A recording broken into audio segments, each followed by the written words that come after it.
Hello friends, ரொம்ப சீக்கிரமாகவும் ரொம்ப ஹெல்த்தியாகவும் செய்யக்கூடிய ஒரு கீரை சாப்பாடு எப்படி பண்ணுறதுன்னு இன்றைக்கி பார்ப்போமா. நம்ம சேனலில் யாரெல்லாம் சப்ஸ்கிரைப் பண்ணலையோ மறக்காமல் சப்ஸ்கிரைப் பண்ணுங்கள். இந்த கீரை சாதம் பண்ணுறதுக்கு நம்ம ஃபஸ்ட்டு துவரம்பருப்பு எடுத்துக்கணும்.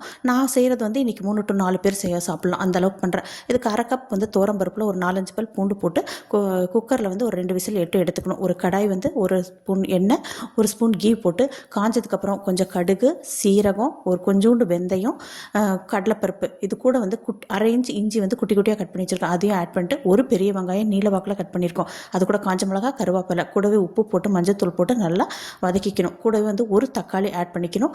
காரத்துக்கு நம்ம மிளகாத்தூள், நம்ம எவ்வளோ காரம் வேணுமோ அது தகுந்த மிளகாத்தூளும் ஆட் பண்ணிவிட்டு இது கொஞ்சம் தக்காளி நல்லா மசிஞ்சதுக்கப்புறம் நம்ம வேக வச்சுருக்க அந்த துவரம்பருப்பு அது கூட ஆட் பண்ணி கொஞ்சம் தண்ணி ஊற்றி, பருப்பு ரொம்ப குழஞ்சிடக்கூடாது, பருப்பு கொஞ்சம் தெரியணும், அந்த மாதிரி இருக்கணும். இது கொஞ்சம் நல்லா வெந்ததுக்கப்புறம் நம்ம க்ளீன் பண்ணி வச்சுருக்க கீரையை அது கூட ஆட் பண்ணணும். நம்ம எந்த கீரை வேணாலும் ஆட் பண்ணலாம், அது நம்மளோட ஆப்ஷனல் தான். நமக்கு அரைக்கீரை, சிறுகீரை, பாலாக்கீரை, அந்த மாதிரி எந்த கீரை வேணாலும் ஆட் பண்ணலாம். நான் இன்றைக்கி ரெட் கலரில் இருக்க தண்டிக்கீரை தான் போட்டிருக்கேன். தண்டிக்கீரை நிறைய பேர் பொரியல் பண்ணலாம் பிடிக்காது, சல்லுன்னு இருக்கும். ஆனால் இந்த மாதிரி பண்ணி பாருங்கள், அந்த கீரையோட டேஸ்ட்டே வேறு மாதிரி இருக்கும். இது தட்டு போட்டு மூடி ஒரு 5 மினிட்ஸ் விட்டு எடுத்ததுக்கப்புறம் அந்த பருப்பு தண்ணியிலே இந்த கீரை நல்லா வெந்துடும். மிச்சம் இருக்க தண்ணியை லைட்டாக சுண்ட விட்டுட்டு நம்ம வேக வச்சு ஆற வச்சிருக்கிற சாதத்தை இது கூட போட்டு கிளறுனா சூப்பரான சாதம் ரெடி.